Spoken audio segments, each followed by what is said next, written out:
কে বলছেন? Hello, station master বলছেন। আমি বনগাঁ স্টেশনের একজন যাত্রী। তাড়াতাড়ি স্টেশনে আসুন, স্টেশনের উপর আগুন লেগেছে। তাড়াতাড়ি এসে আমাকে বাঁচান, তাড়াতাড়ি আসুন। এই বলে ফোনটা কেটে দিল। এটা শুনে অনিমেষ রীতিমতো ভয় পেয়ে যায়। তাড়াহুড়ো করে একটা ছাতা নিয়ে বৃষ্টির মধ্যে কোয়ার্টার থেকে বেরিয়ে স্টেশনের দিকে রওনা দিল। স্টেশনে পৌঁছে অনিমেষ অবাক।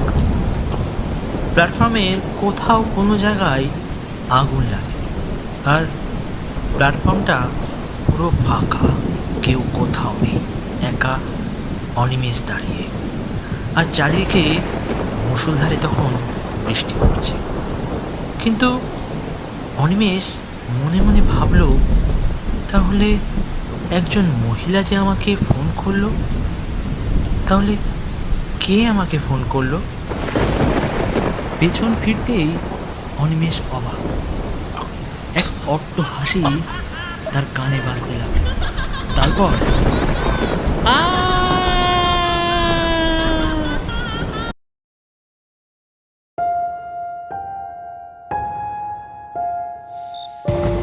নভেম্বরের মাস, হালকা কুয়াশার চাদরে ঢেকে আছে চারিদিকে।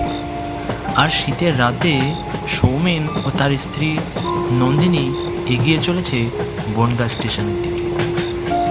ট্রেনের কামরায় তখন দু একজন বসে আছে, আর স্টেশনে পৌঁছাতে এখনো 2 ঘন্টা লাগবে। এদিকে ঠান্ডাটাও বেশ জমিয়ে পড়েছে। এরপর ট্রেনটা বনগাঁ স্টেশনে এসে পৌঁছায়। তখন ঘড়িতে প্রায় 12টা বাজে। ট্রেন থেকে নেমে ওরা দুজন দেখলো পুরো স্টেশন ফাঁকা, কেউ কোথাও নেই। আর চারিদিকটা কেমন যেন হালকা নোংরা আবর্জনায় ভরা রয়েছে। তার উপর স্টেশনের নামের প্লেটটাও কেমন যেন বেঁকে পড়ে আছে, মনে হচ্ছে অনেক দিন পরিষ্কার করা হয়নি। এই কেমন জায়গা সৌমেন, কোনো লোকজন নেই, চারিদিক ফাঁকা, কেমন যেন শুনশান এলাকা।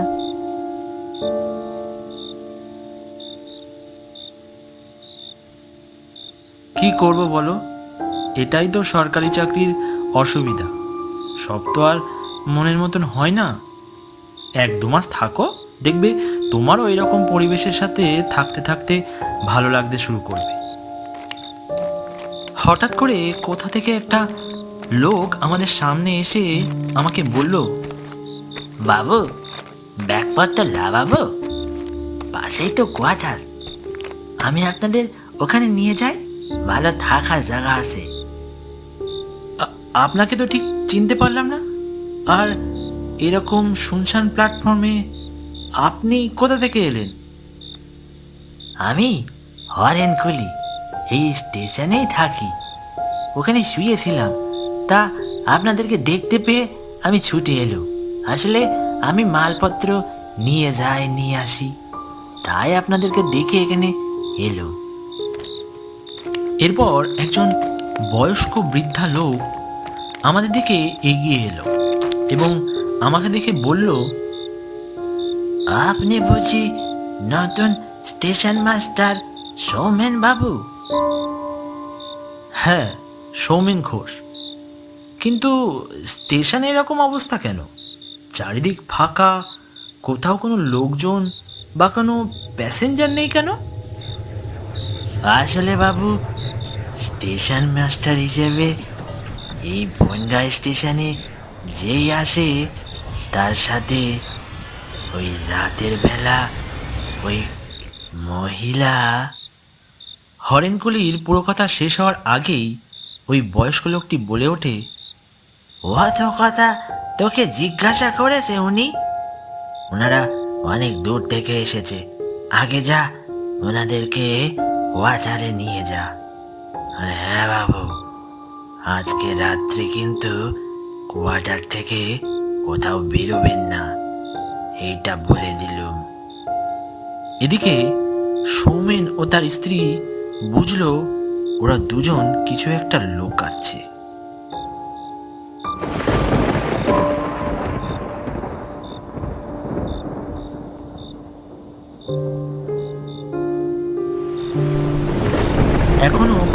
বৃষ্টি হয়ে চলেছে। এদিকে ওরা কোয়ার্টারে গিয়ে দেখলো কোয়ার্টারটা বেশ পুরনো। ঘরের এক পাশে একটা টেবিল, আর তাতে একটা পুরনো ল্যাম্প, এবং দেওয়ালে দুটো পুরনো ক্যালেন্ডার, আর তাতে তারিখ থেমে আছে 7ই জানুয়ারি 1950। হ্যাঁ গো, আমার জায়গাটা খুব একটা সুবিধা লাগছে না। আর ওদের দুজনকে আমার দেখে মনে হলো ওরা আমাদের থেকে কিছু লুকাচ্ছে। আরে সব জায়গার মানুষ কি সমান হয়? তুমি অত সন্দেহ করো কেন? যাই হোক, রাত তো অনেক হয়েছে, আর খিদেও অনেক পেয়েছে, সেই কোন সকালে খেয়েছি। তা তুমি কি এখন কিছু রান্না করে দিতে পারবে? দেখলে তো, আমার কোনো কথার তুমি গুরুত্ব দাও না। ঠিক আছে, দেখছি কিছু করা যায় কিনা।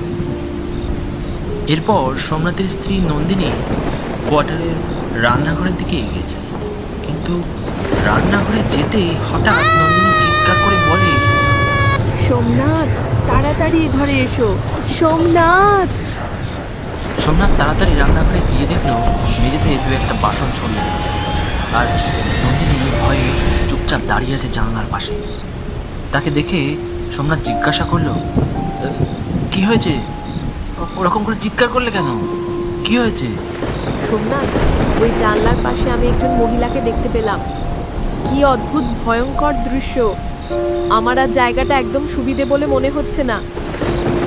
সোমনাথ জানলার দিকে তাকিয়ে কাউকে দেখতে পেল না। তখন সোমনাথ তার স্ত্রীকে বলল, তুমি হয়তো ভুল দেখেছো, অনেকটা জার্নি করে এসছো, তারপরে রাতও অনেক হয়েছে। এক কাজ করো, এখন আর কিছু করতে হবে না, এখন শুয়ে পড়ো, কাল সকালে কিছু করে দিলেই হবে। চলো। না না সোমনাথ, আমি সত্যি ওখানে কাউকে দেখেছি। তুমি আমার কথা বিশ্বাস করলে না তো? মনে হচ্ছে এখানকার সব কিছুতেই কারোর ছায়া জুড়ে আছে। হ্যাঁ হ্যাঁ, আমি তোমার কথা বিশ্বাস করলাম, এখন আর কিছু করতে হবে না, চলো এখন গিয়ে শুয়ে পড়ি। এরপর ওরা দুজন রান্নাঘর থেকে বেরিয়ে শোয়ার ঘরে চলে যায়। এদিকে বাইরে তখন হঠাৎ করে মুষলধারে বৃষ্টি হচ্ছে।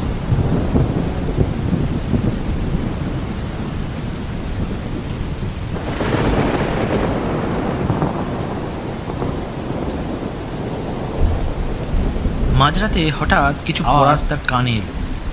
ঘুম ভাঙতেই সোমনাথ উঠে বসল। সে দেখলো তার পাশে তার স্ত্রী নেই। খাট থেকে নেমে সে সোজা রান্নাঘর এবং ঘরের এদিক ওদিক দেখলো, কিন্তু কোথাও নন্দিনীকে দেখতে পেল না। কোথাও নন্দিনীকে দেখতে না পেয়ে সে মনে মনে ভাবলো, তাহলে কি সে বাইরে কোথাও গেল? এটা ভেবে সোমনাথ তাড়াতাড়ি ছাতা মাথায় দিয়ে বৃষ্টির ভিতরে স্টেশনের দিকে এগিয়ে গেল। স্টেশনে গিয়ে সোমনাথ বৃষ্টির মধ্যে কাউকে দেখল না, এমনকি হরেন কুলিকেও না। অবশ্য এত রাতে না থাকাটাই স্বাভাবিক, কিন্তু স্টেশন জুড়ে কেমন যেন কারোর থাকার অনুভূতি তার মনে দোলা দিচ্ছিল, এক অদ্ভুত অনুভূতি। হঠাৎ করে প্ল্যাটফর্মের একটু দূরে একজন মহিলাকে দাঁড়িয়ে থাকতে দেখল সোমনাথ। সাদা শাড়ি, খোলা চুল, অদ্ভুত তার চেহারার ধরন। তাকে দেখে সে জিজ্ঞাসা করলো, কে ওখানে? কে? সৌমেনের কথায় কোনো উত্তর দিল সে। তারপর হঠাৎ করে পেছন থেকে একটা চিৎকার ভেসে এলো, সোমনাথ, আমাকে বাঁচাও! সোমনাথ, সোমনাথ!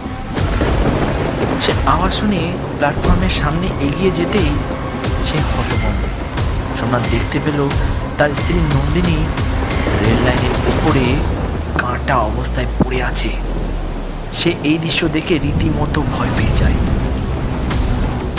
এই দৃশ্য দেখে সোমনাথ তখন বলে ওঠে, নন্দিনী, নন্দিনী, তোমার এই অবস্থা কে করলো? নন্দিনী! ঠিক তখনই একটা অট্ট হাসি দিয়ে ওই সাদা কাপড় পরা মহিলা তার সামনে এবং সোমনাথকে বলে, আমি মেরেছি। আমি ঠিক যেভাবে আমাকে মারার জন্য চলন্ত ট্রেনের সামনে ছুঁড়ে ফেলে দিয়েছিলে, ঠিক সেভাবেই আমি তোর স্ত্রীকে মেরে ফেলেছি। এখন আমি তোকেও মেরে ফেলবো। একথা বলেই মহিলাটি দু হাত দিয়ে সোমনাথের গলা টিপে ধরে এবং গলা টিপে ওখানে সোমনাথকে মেরে ফেলে।